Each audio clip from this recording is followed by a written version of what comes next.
Alright everyone, we've got two big pieces of news. One I'm just going to mention in passing, but first, of course, I apologize for my shitty microphone quality.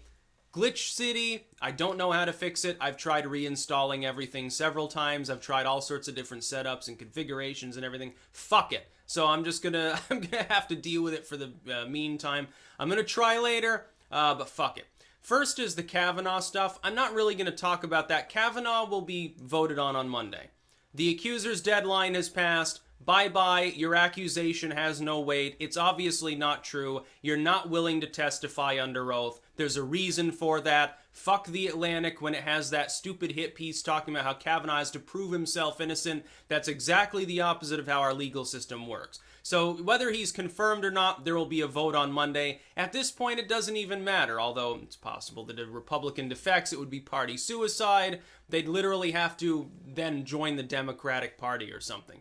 I don't think that happens. There's about an 80% chance he gets confirmed on Monday, which is the death knell of the Mueller probe as well, by the way. You do realize that. That's really what the version is about, ultimately.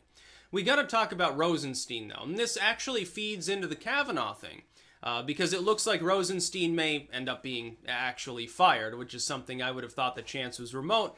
We have a memo, supposedly, from McCabe, now fired former deputy head of the FBI under Comey, I believe. He was fired, Andrew McCabe, or McCabe, whichever you prefer.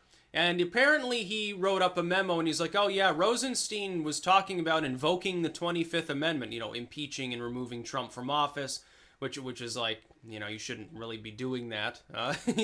Especially, the presidency wasn't very old at that point. The concept that would be discussed is a little bit odd. Then, in the memo, Rosenstein talks about wanting to wear a wire when he talks to Trump. Big fucking mistake if you ever did. That would indeed be a real problem. Now, of course, Rosenstein already is doing an inept job. He should be fired. The problem is that Trump doesn't, at this moment, dare to fire him. Now, once Kavanaugh's in there, hey, it'll be easy. If after the midterms the Republicans still control the Senate and Kavanaugh has been confirmed, Trump will fire Rosenstein. Otherwise, he probably won't. Because at that point, the Mueller probe doesn't matter. It's been totally kneecapped. Trump could pardon everyone. Trump could go and pardon Manafort. It wouldn't matter. He wouldn't get impeached for it. Not going to get removed from office. If the Republicans don't get all but wiped out, and it's looking decreasingly likely that the Democrats will manage to do that.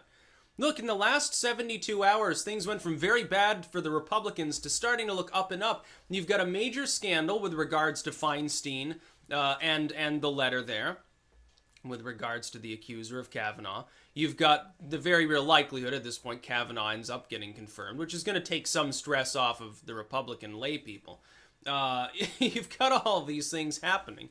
At the moment, they're looking up for Republicans. Then you have a round of polling that doesn't look half bad in the generic ballot, actually. Surprising, it's almost like there's an inverse between the generic ballot and the RCP Trump approval at this point.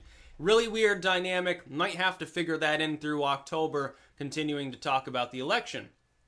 Here's the thing, though. Let's call the Rosenstein thing what it really is, if it's true. And it's coming, this is a claim from the New York Times. In all honesty, in full disclosure, I don't really trust the New York Times.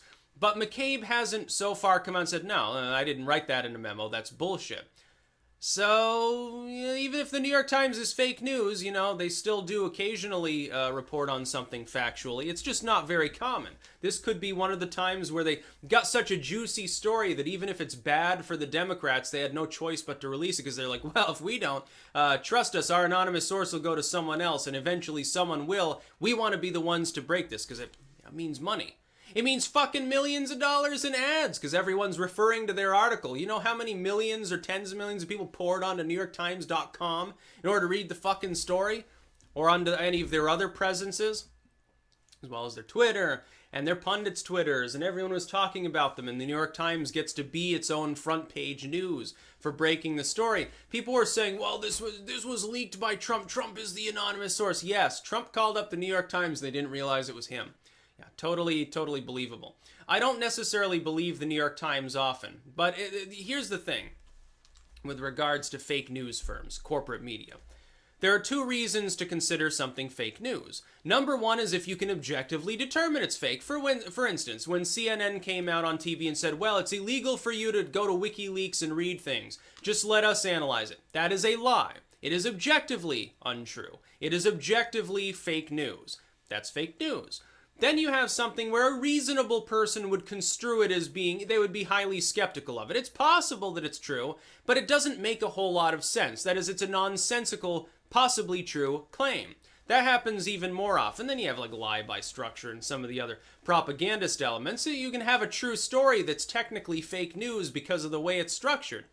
Oh, we'll leave out this critical detail we don't want people knowing until the very end when, 99% of the readers have already tuned out what they're reading. That'll work. It does work in today's 24-hour news cycle where within a couple hours, everyone's already heard the story. You mass regurgitate the story in hopes that the original telling sticks in people's minds even if it's demonstrably false, because by the time counter-propaganda kicks in, most people have already accepted the propaganda as true. Becomes a big problem. That's another reason why they're going after the alt media, because we're much more quick at countering what they have to say, and we have our own entrenched audiences now too that will hear what we say long before they hear what they say. I think that's a wonderful thing. It means actual competition within information, which is exactly why they want to censor us. But let's call this exactly what it is if true. It's a soft coup. It's a coup attempt. If a suggestion was made by the Deputy Attorney General of the United States that he should spy on the president by wearing a wire, for whatever reason, and was talking to people and saying, yeah, we should, talking to cabinet members saying you should invoke the 25th Amendment, that is a soft coup attempt. Because it's prefaced on apparent partisan desire. It's not prefaced on any real reason. No reason. McCabe doesn't state, oh, well, Rosenstein worried that Trump had Alzheimer's and was all sorts of fucked up or was going to start a nuclear war, so he made this suggestion. Now, you got two separate instances, supposedly, of the wire comments. In those instances, some degree of skepticism should be involved because it looks like it may have been in the context of sarcasm. That is, it was a joking aside. It was basically like Rosenstein's like, hey, maybe I should start wearing a wire when I go in there. Haha, remember when Comey got fired? That's possible, in which case that's not actually suggesting that he's going to do that. That's making a joking comment based on the political situation at the time. But if any suggestion was made to a cabinet member, yeah, we should invoke the 25th, get rid of him and get Mike Pence in there as president, wouldn't that be a little bit worrisome? And the same liberals that'll like applaud this and say, well, #resist.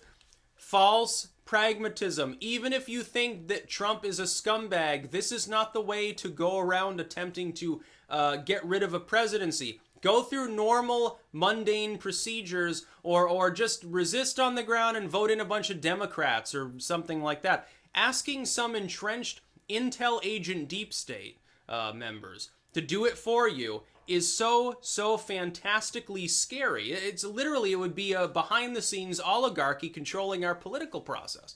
Isn't that exactly what you'd seek to avoid? And think of who appoints these people. The normal politicians who you're saying are corrupt. Wonderful. So the deep state is... So basically, it's a bite the hand that feeds them situation. That doesn't improve the situation at all. It makes it worse. Because now you have a behind-the-scenes player that can purge anyone that's not corrupt. And you're just encouraging it because you don't have any idea how politics works. I think that that's terrible. So yeah, Rosenstein should be fired after the midterms. After Kavanaugh's in there and after the midterms, make a decision whether to get rid of Rosenstein and Jeff Sessions. I think both of them should be purged. And it's looking... Trump made a cryptic comment the other day. Oh, there's a lingering smell in the DOJ. I'm going to get rid of it. Who do you think he's referring to? I hope he does fire Sessions. I hope he does fire Rosenstein. I hope he ends the probe. I hope that he cripples the probe so that it can no longer properly function, declassifies the information with regards to it to show us what kind of bullshit is going on right now within our government. Because right now, it's simply a hyper-partisan game of he said, she said. The left says Trump is corrupt, he colluded with Russia, people around him are all crooks. The Trump team and the right wing say, no, it's a deep state attempt at a coup. Which one is it? I want to see all the information involved. The jury's still out. I tend to trust Trump more than I trust the deep state because I know that the government that's entrenched is corrupt. They've had decades and decades to show me that. Trump's only been there for a few years. Jury's still out on him, so right now I'm going to prefer him. But it could be that I'm wrong. Well, then fucking declassify things. Show me whether I'm wrong or not. Don't fucking string me along anymore. I'm tired of this bullshit. And as for Kavanaugh, yeah, I mean, if I was on the Senate, I'd vote to confirm. Hell, if I was a Democrat right now, I'd switch party loyalty just to vote for him with a straight face. Say, no, at this point, my party's just totally fucked up. Fuck this shit. That's about all. Peace out.